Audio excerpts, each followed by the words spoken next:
Hi, I'm Keegan, and this is A Bunch of Gamers. This is our second recap episode.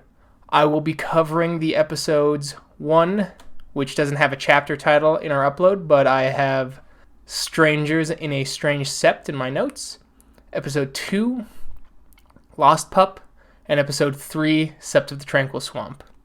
Episode 1, Strangers in a Strange Sept. After being spit out of the Atrocity Realm, Fomori's Bane find themselves in the Penumbra. The landscape is strange and alien, with far more weaver spirits and grand constructions of spider silk than they are used to back at their home city. Wandering lost and confused, the group come across another Garu by chance. His name is Rummage. He claims to be the unofficial liaison to the rabble, whatever that means, and that he is connected to the Sept of the Green, located in New York City. He informs them that they are in Jersey City. Confused and lost, Rummage reluctantly agrees to take them to the Sept. It is here they see what a massive city truly looks like in the Umbra, with Banes hiding in nearly every alleyway, poison seeming to choke the air, and strangling monoliths of spider silk that seem to reach for the sky. They feel a sense of calm when entering the Sept grounds, when Rummage gives the howl of introduction. He tells the pack to stay behind, and the other members of the Sept can decide what to do with them. This gives the pack some time amongst themselves, and they agree they must inform their old home of the visions they had in the Atrocity Realm, the visions of Ironhowl and his fall. It is here that Pillar of Questions begins to nurse some animosity towards her pack, when they dragged her out of the abyss and into the Atrocity Realm. Rummage returns and introduces the pack to two other Garu, the Sept's warder, Oliver Shadowdagger, a Shadow Lord who looks down his nose at them, and the Sept's elder, Agatha Spirit Whisper, a Bone Gnar. Agatha agrees to let the pack stay for a night free of cost of any talents. Desperate, the pack asks Agatha if she knows of any way to get a message back to their home Sept, perhaps via spirit. Spirit Whisperer tells them that the spirits will move about as quickly as their physical cousins, and that what they really need is a Silent Strider. Luck would have it that one had arrived the previous day and might be willing to help. For a price. Demi Restless Speaker, the Silent Strider, agrees to pass on the message if they do a task for her. It seems Restless Speaker was heading towards a Sept in Louisiana to deliver a message about an Endron oil platform going live, and that an Agent L would be there December 17th. Despite there being not much oil in that area, the facility seemed to be searching for something else. Reluctantly, the pack agrees to deliver the message to the Sept of the Tranquil Swamp, as they feel they have no other choice.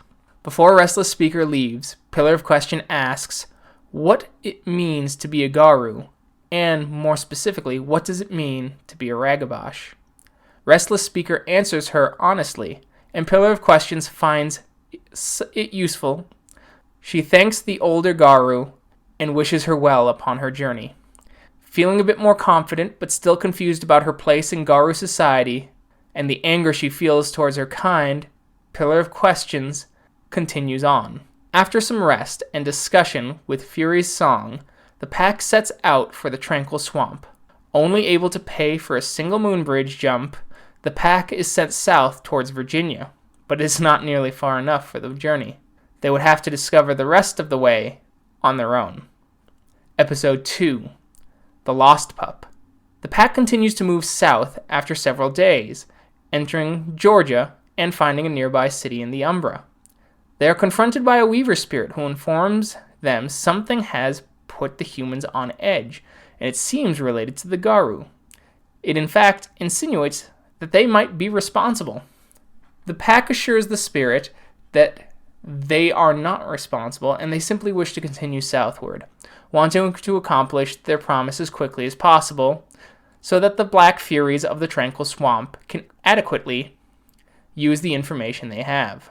Getting tired of travel on foot, the pack wonders if it might be able to travel via bus in the nearby city. The pack has some funds from the drug dealers they killed, and it would certainly be enough to get them to their destination. When entering the town, the pack see a local newspaper claiming that an animal attack left several dead. The attack resembles that of a first change. Reluctant to check it out initially, the pack finally agrees to look into this strange occurrence, since the bus that they want to take won't be departing till the next day. It seems an animal killed nearly everyone at a local dog breeder. The pack goes to the murder scene and wants to find out if it could at all be possible if it was a Garu. It is here more signs point to a Garu going through their first change, though they wonder how a lupus could be at a dog breeding facility, or what kind of stress would force a human into their first change, surrounded by dogs. They find evidence of abuse and horrors beyond description as they travel deeper into the breeding facility. It seems that the front was just that, a front. Something kind, fluffy, and good for people to see, when in the back, all the horrors of a puppy mill could be seen. As they continued to search, they found fences crushed and ripped apart, doors smashed, and Pillar of Questions, getting on the computer system, finds the name of the owners and their relatives. It seems the owner is still alive, so the pack goes to his residence. They are attacked by a black spiral dancer, who calls the owners of the puppy mill his kinfolk. He finds the pack amusing for murdering his own kin, and congratulates them on their cruelty and their ability to do what is, well, necessary in his eyes. He calls to his kin and tells him to run, and the kin makes a break for it out the back of the house, screaming wildly as the spiral takes on nearly the whole pack, his mouth filling with razor-sharp teeth as he nearly kills Kyle and B. He is finally brought down, and the pack hear a horrifying scream in the woods behind the house. The kin who had fled is killed by a dog, thrown against the tree and shattered. It seems the dog was empowered by a wild spirit, and sought revenge against those who abused it.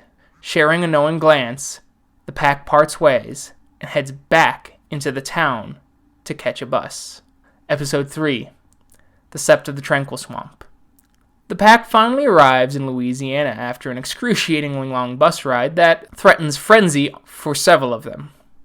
The pack moves around Louisiana a bit, trying to get a sense for the Sept before they finally get something. They move southward and finally give the howl of introduction, seeing the hidden signs of a cairn nearby. They are met by Chandra Wormcleaver and Amita Nightstalker. The two listen to the pack's story and thank them, though they express distress given that they did not think it would go live so soon.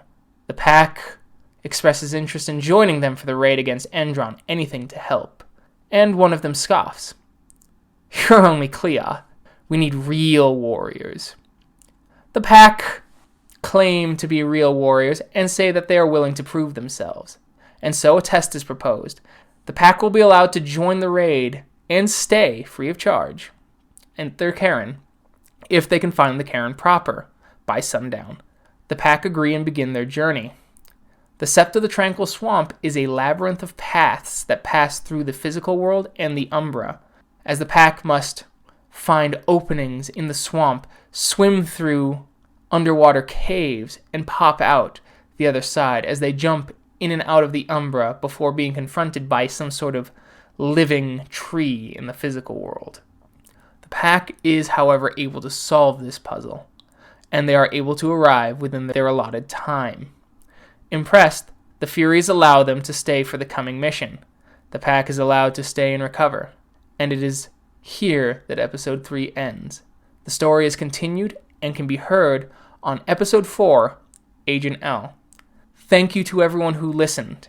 I want to wish everyone a Merry Christmas, as this should be coming out Christmas Eve, and I hope to see you all next time. Thank you. Bye.